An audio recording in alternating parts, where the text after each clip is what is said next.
Imagine two rose bushes of the exact same variety, from the same garden center, planted during the same weekend just a few feet apart in the identical bed. It is now midsummer, and one of them has become a tall, leafy fountain, throwing out one flush of blooms after another. The other remains short, scraggly, half bare, and is pushing out a sad little flower here and there. They have the same sun, the same soil, and the same rain, and yet one of them is racing ahead, while the other is stuck in slow motion. So, what happened?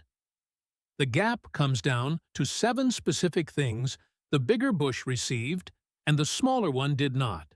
7 tricks that quietly double or triple the speed at which a rose grows. And here is my promise to you.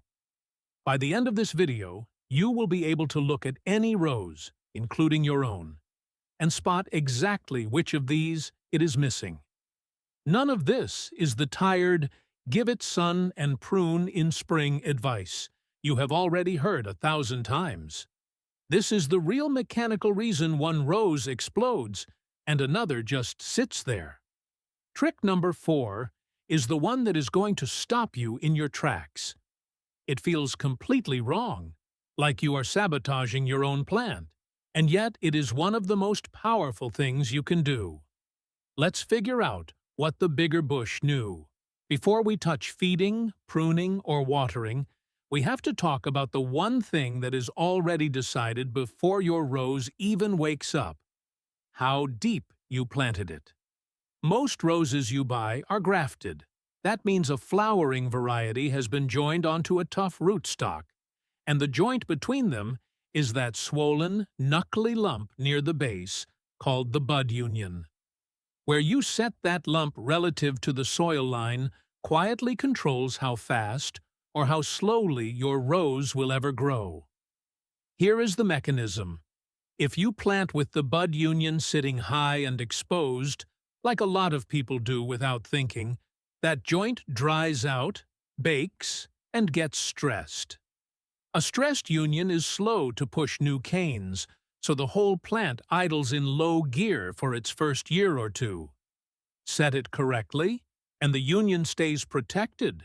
The graft heals fast, and the plant pours its energy into top growth instead of just trying to survive.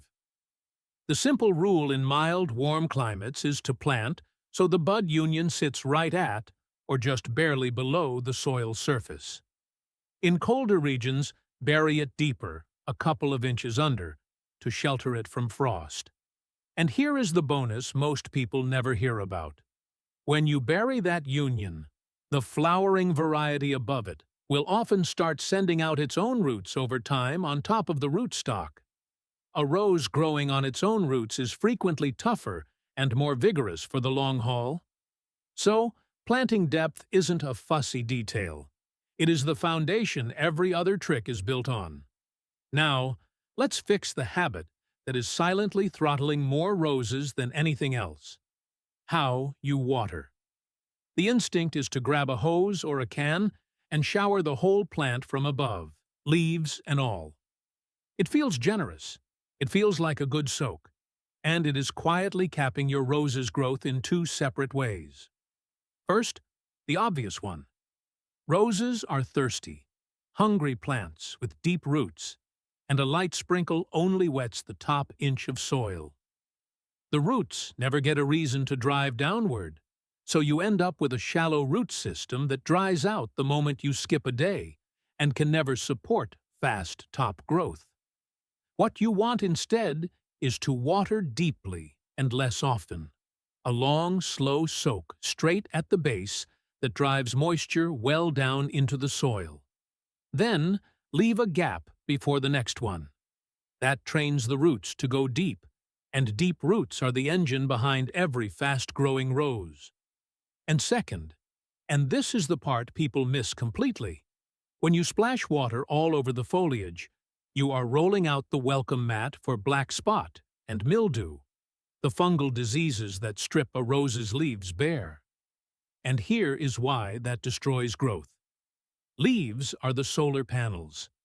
A rose covered in healthy green foliage is photosynthesizing at full power, building the sugars it needs to grow fast. A rose that has lost half its leaves to black spot has had its engine cut in half. So, keep the water at the roots and keep the leaves dry. And if you do water from above, do it early in the morning so the sun dries everything quickly. Dry leaves are fast-growing leaves. Here is where roses flip the script on almost every other plant in your garden. A lot of plants resent being fed too much. Roses are the opposite. They are flat-out greedy. And a rose that is running on empty simply cannot grow fast, no matter what else you do.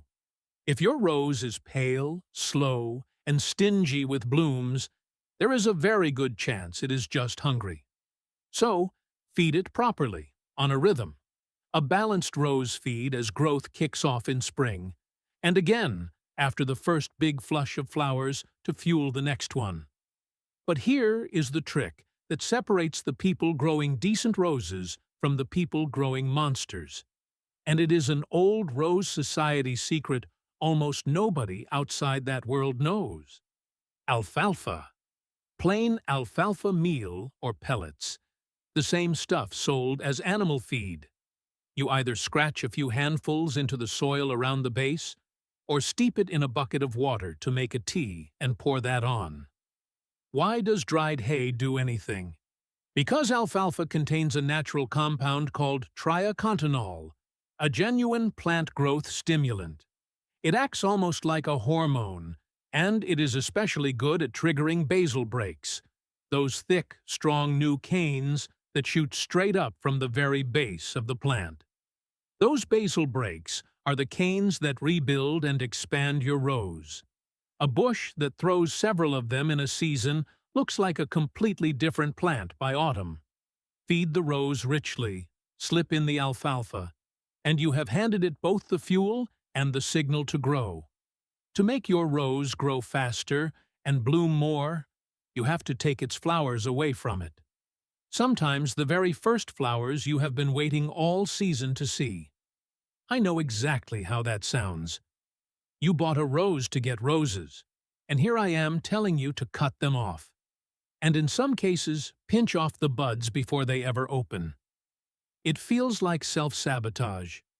It is actually the smartest thing you can do, and once you understand why, it will change how you treat the plant forever. Here is the mechanism, because the why is everything. A rose doesn't flower for your benefit. From the plant's point of view, a flower has one job: to be pollinated, fade, and form a seed pod, what is called a hip. And the moment a rose sets a hip, it gets a powerful internal signal that says, "Mission accomplished. You can stop now." Growth and flowering wind down because, as far as the plant is concerned, it has already done its job for the year. So, if you let those spent flowers sit on the bush and turn into hips, you are literally telling your rose to slow down. Now, flip it. When you snip off each bloom the moment it starts to fade, cutting back to a healthy set of leaves before it can ever form a hip, the plant never gets that mission accomplished signal. It stays stuck in striving mode, convinced it still has a job to do. So, it keeps pushing fresh growth and a whole new round of flowers. That is the real reason regular deadheading makes a rose bloom in waves all season instead of one and done. And here is the harder, even more powerful version of this for a young or newly planted rose. In that first year, pinch off the flower buds before they open at all. Yes, sacrifice the blooms entirely, because every bit of energy the plant isn't spending on flowers, and seeds go straight into building roots, canes, and structure instead.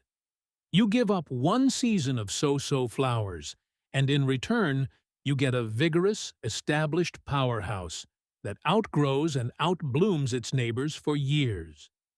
Stealing the flowers feels backwards right up until the moment you watch the plant explode with growth. That is the one nobody believes until they try it. If the previous point made you nervous, this one is going to test you because the single most common way people hold their roses back is being too gentle with the pruners. They give the bush a timid little trim, nipping the very tips, terrified of cutting too much. And the rose responds with weak, twiggy, tired growth, because a soft prune sends a soft signal. Roses are built to be cut hard.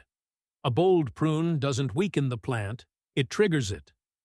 When you cut a cane back significantly, you are concentrating all of that root system's stored energy into far fewer growing points, and the plant answers with thick, strong, fast new shoots instead of a tangle of thin ones.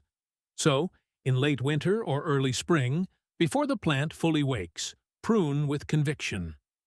Take it down hard, removing a good chunk of the previous year's growth on most modern bush roses. But cut with intention, because where and how you cut matters as much as how much.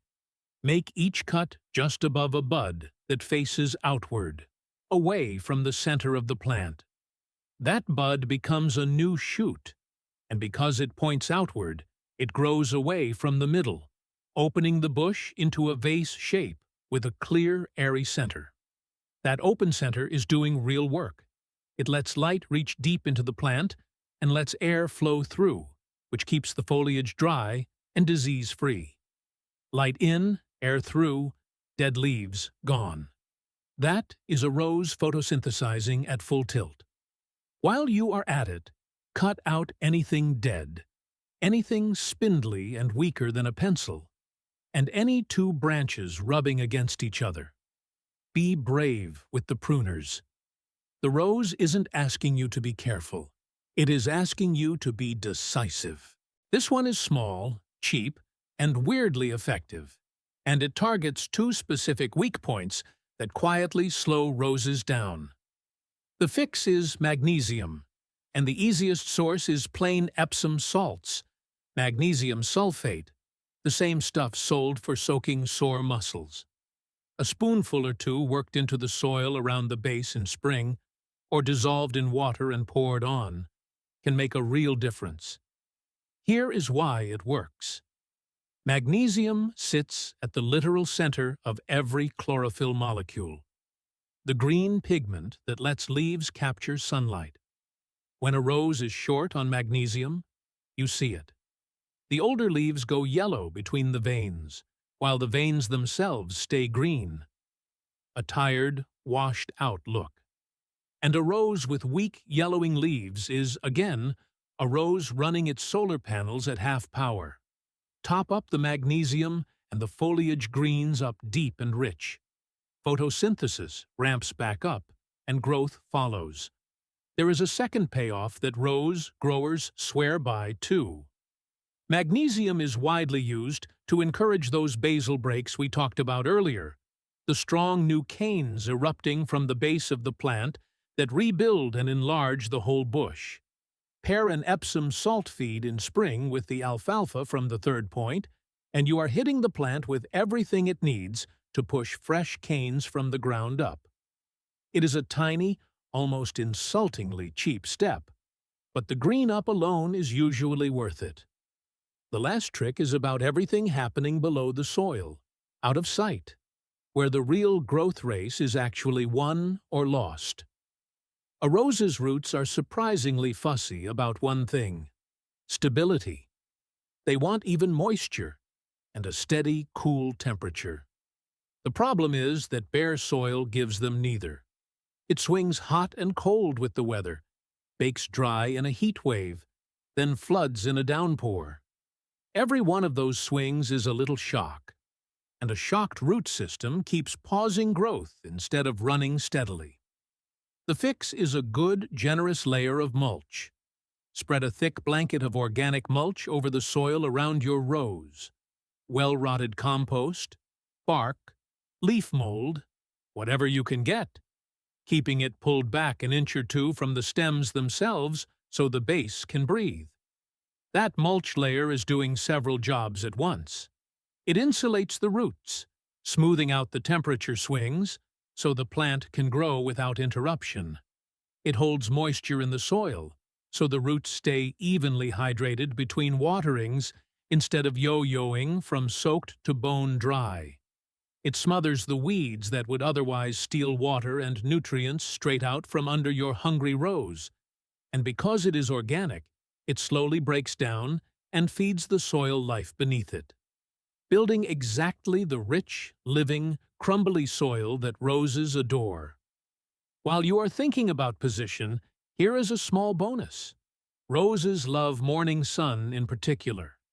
A spot that catches early light dries the dew off the leaves fast, and dry morning foliage is far less likely to fall to black spot, which loops us right back to keeping those solar panels clean and working. Calm, cool, evenly fed roots beneath a mulch blanket, with the morning sun overhead. That is a rose, with nothing slowing it down. So, let's go back to those two bushes, the tall, leafy fountain and the scraggly little thing a few feet away. Now you know exactly what separated them, because every one of these tricks points back to the same idea.